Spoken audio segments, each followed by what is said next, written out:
And thank you for being with us this Friday night. I'm Leslie Adamy. More on those stories here in just a moment, but we are following some breaking news into our studios tonight. Investigators are working to identify an elderly man who died tonight after he was found lying unconscious behind a grocery store on Port Avenue. It was just before 7 this evening when police arrived at the H-E-B on Port Avenue near the Crosstown Expressway.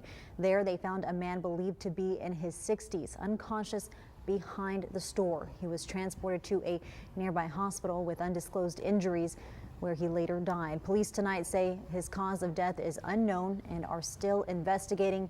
No word yet on if foul play is suspected. Details are limited. As we learn more, we'll keep you updated online.